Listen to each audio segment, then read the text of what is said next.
Okay, today is February 10, 2013. Today is Chinese New Year, so for all those that is celebrating Chinese New Year, Happy New Year to you all.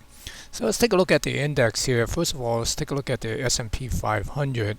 And if we go and take a look at the monthly, you can see that the all-time high is still back up here at somewhere around the 1576. But the closing high is somewhere around the 1565. So we're still, hovering around that new high, all-time high territory, and it's still try to make it up there.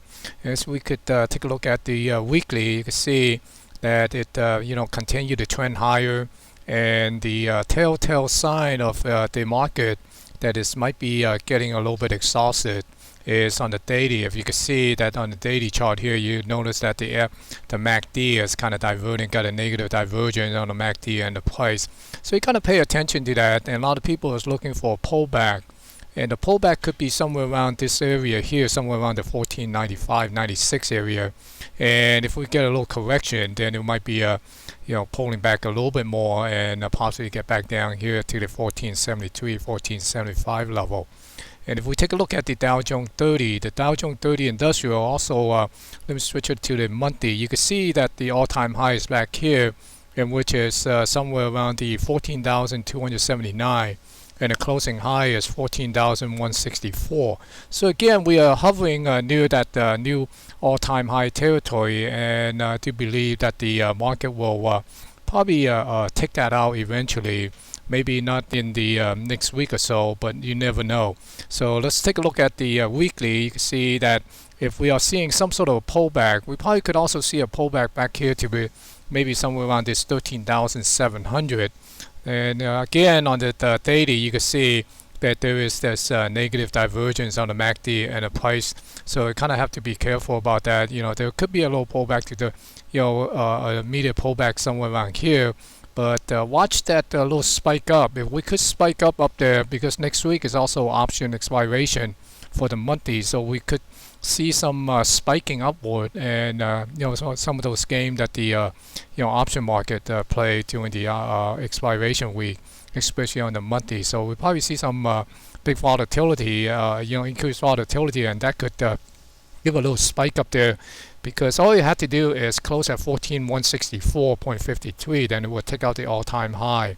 So got to keep an eye on that. And then, because the other things that I've been telling people is basically keep watching the transportation, right? The Dow Jones transportation again, continues to make all-time high, and based on the Dow theory, that will basically lead to the Dow Jones Industrial making an all-time high.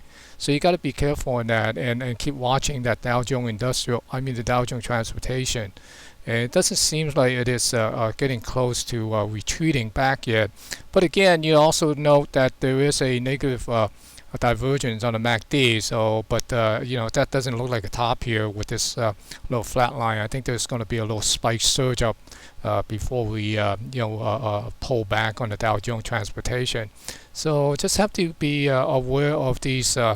These technical signs that kind of give you a caution to be a little bit more defensive. Don't try to trade off to the MACD, because the MACD is not a trading mechanism.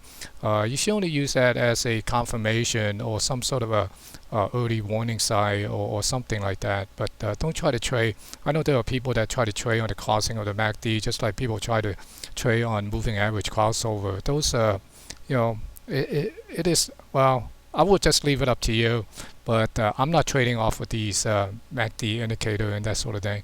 So, and if we take a look at the Nasdaq 100, again, taking a look at the monthly, the monthly, it doesn't look too bad. If you look at it, again, it's also pretty close to this high here, this multi-month, multi-year high here, somewhere around the what's that, 2878.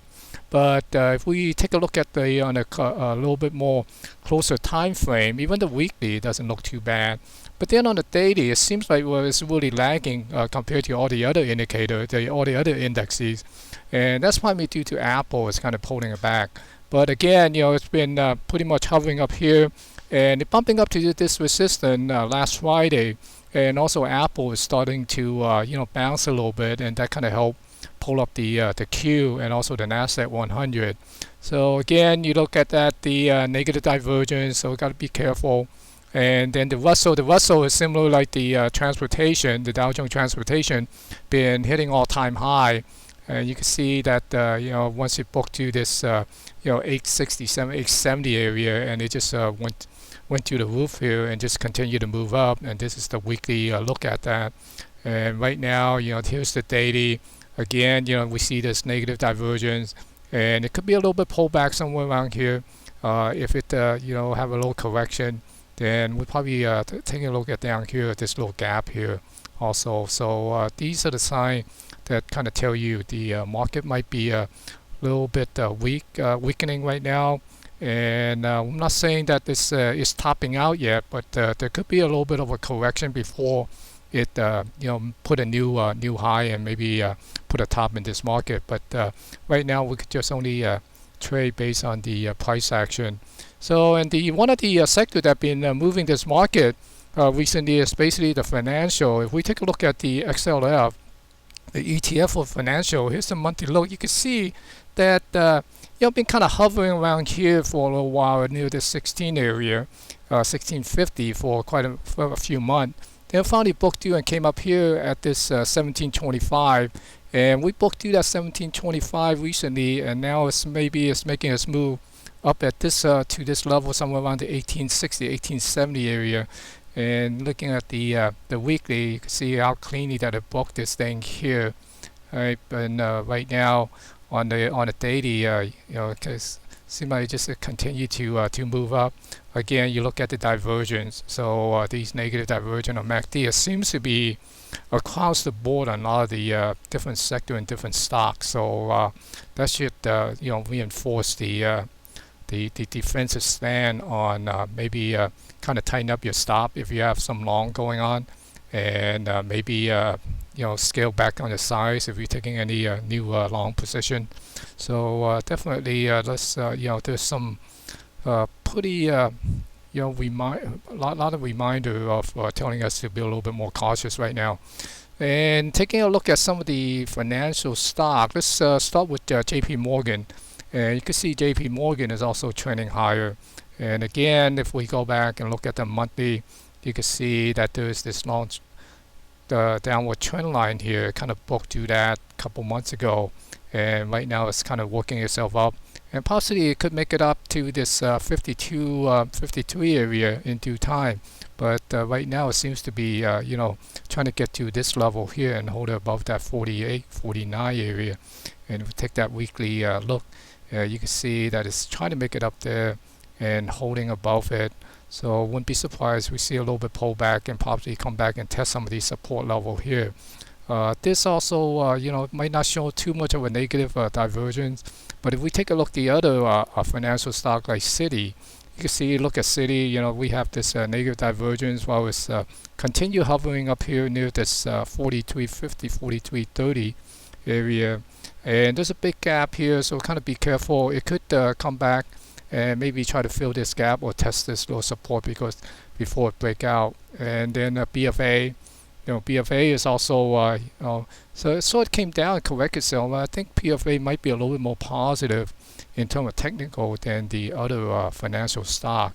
If you take a look at on the weekly here, you can see that the weekly, it's kind of broken out at this level here and kind of testing this particular support here, resistance turn support. So I wouldn't be surprised that it probably will take this out and work itself up to these level here before we get up to this 1530 area on this pivot point. So definitely BFA seems to be a little bit more positive in terms of the technical. And then the next one is Morgan Stanley.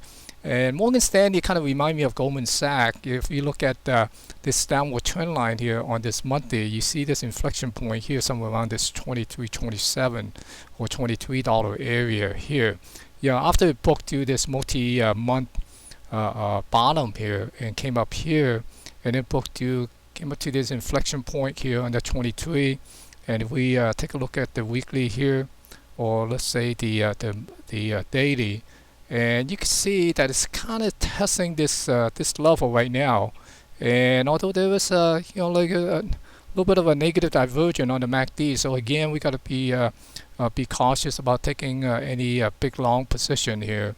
And if you're already in it, make sure you trail your stop, because it could come down and fill this gap here. But definitely, it seems like it could work itself higher after if it hold up at this 23 level and then break above this 2350, 2375. And then if we go look at Goldman Sachs, let's go back and take a look at the monthly on the Goldman Sachs. You see this trend line coming down. This is that 130 mark that we talked about quite a few times, about breaking this 130, and then could work itself up eventually back up to this 176 area. So right now it seems to be working itself up there, and it might have to take a little rest and pull back a little bit just to get some momentum going, because it seems to also have this negative divergence. Could be coming back to that 148 and possibly may get down to this 144 area. But definitely it is up here, this 158, somewhere around there, 157, 158. Believe we have a little gap here that we could fill. Okay, so there could be bumping up the resistance, get up here, and then maybe we consolidate here a little bit before it fill this gap and make its move to take out the 176. So those are the stock in the financial sector that been sort of help pushing the market up. I think the theme here is that there are sign of negative divergence showing some kind of weakness, and that could be an early sign that a potential pullback in the market is going to be near upon us soon. So just be careful and good luck to your trading next week.